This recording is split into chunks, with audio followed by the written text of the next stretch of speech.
Russian forces are closing in on the Ukrainian capital of Kyiv on the second day of a full-scale invasion. The US, EU and their allies are heaping sanctions on Russia. Ukraine says it's not enough, while Moscow is undeterred, saying it's ready to retaliate.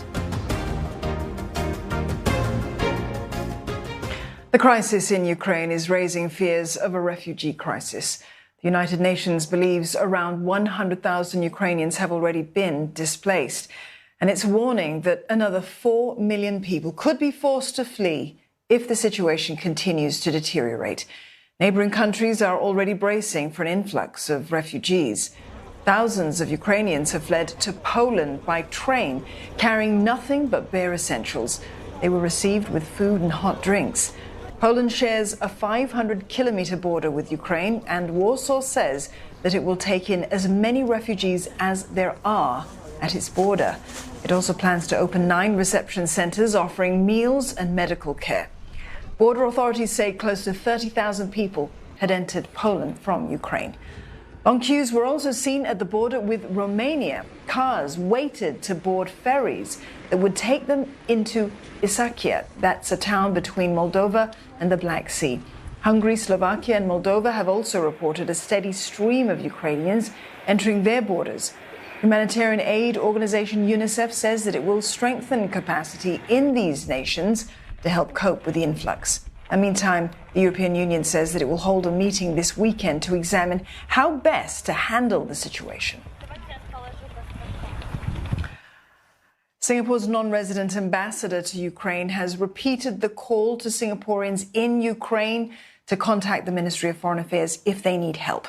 Ambassador Simon de Cruz told CNA that they have urged Singaporeans to leave as soon as possible. And he says very few of them reside in the Eastern European country. One of them, though, is former actor Ix Shen, who joins us live now from the capital, Kyiv. Ix, tell us about these reports that have emerged of cruise or ballistic missile strikes on the capital. What are you actually seeing on the ground, though, and how are citizens reacting? Actually, you can hear it right now, and there's a siren going on. But that's on the eastern side of the river.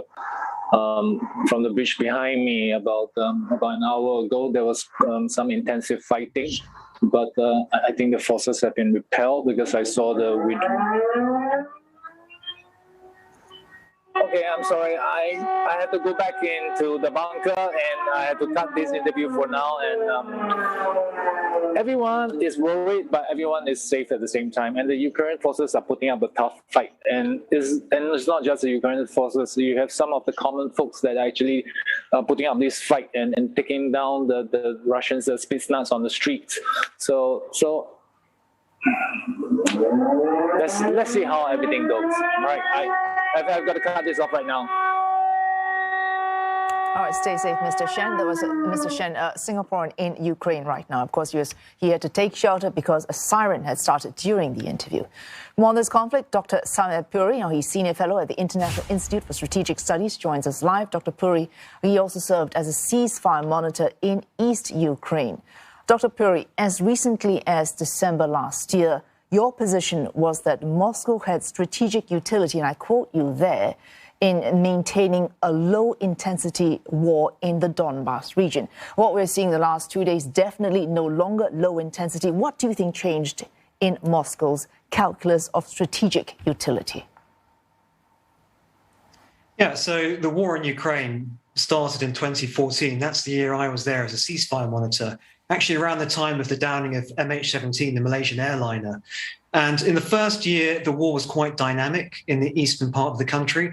But then for the last 7 years, it settled into being quite a predictable low-intensity conflict. What changed? Well, I guess that's the million-ruble question. We just don't know whether Vladimir Putin lost patience with the existing situation in East Ukraine, in which he was supporting proxies. Perhaps there's some sense that this is the best possible window of opportunity he'd ever have for this operation, given that some leaders in the West may not be so united with each other. But there are even outlandish theories that he's about to turn 70 years of age this October. Perhaps he's now thinking about his legacy and he actually wishes to rebuild something of a Russian empire in Eastern Europe. Oh, Dr. Puri, Vladimir Putin's legacy or not aside, President Zelensky now is facing Ukraine's moment of truth. They're appealing for aid, for international aid, help for cybersecurity as well. They've had numerous attacks there. They want NATO to do more beyond the numerous wide-ranging sanctions that we've seen. But what else can global powers do? I mean, this is one of the most depressing aspects of the situation is precious little. NATO is reinforcing its member states, but they are basically sitting ringside to the actual arena of contestation. There's nothing they can do to intervene to help. Occasionally you hear ideas like, could NATO help to enforce a no-fly zone? I mean, this isn't practical. It would bring NATO warplanes into direct conflict with the Russian Air Force. Can NATO provide military supplies to Ukraine? I suppose feasibly over the Polish border, but they will take a very long time to reach forces in Kyiv, and they may not be able to reach them at all. Ukraine's airports, as we know, are not functioning. The sanctions, this is something that the West, of course, has relied on to punish Ukraine, to punish Russia for what it's doing in Ukraine. But Russia believes it can compensate for its loss of access to the global economy through Western sanctions, through its strong economic relationship with China, and through its immense and large currency reserves. Dr. Puri, your description of precious little, that could also describe what Ukrainian forces can do against a vastly superior Russian troop force. Now, military analysts so far, now their recommendation is that Ukrainian forces work out some kind of intelligent strategic retreat which inflicts the greatest cost on Russian forces. Now, you were on the ground as a ceasefire monitor in East Ukraine. From what you know of how the lay of the land, is this a viable strategy for Ukrainian forces? So a couple of observations here. One is that Ukraine is a very large country.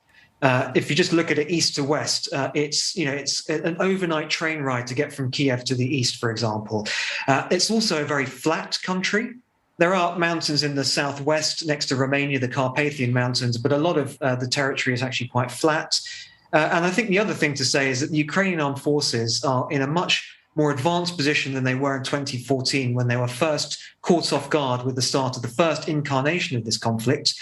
And they have received some Western support in the weeks and months leading up to this particular storm breaking. But sadly, they don't really have a viable defense against Russia's air power.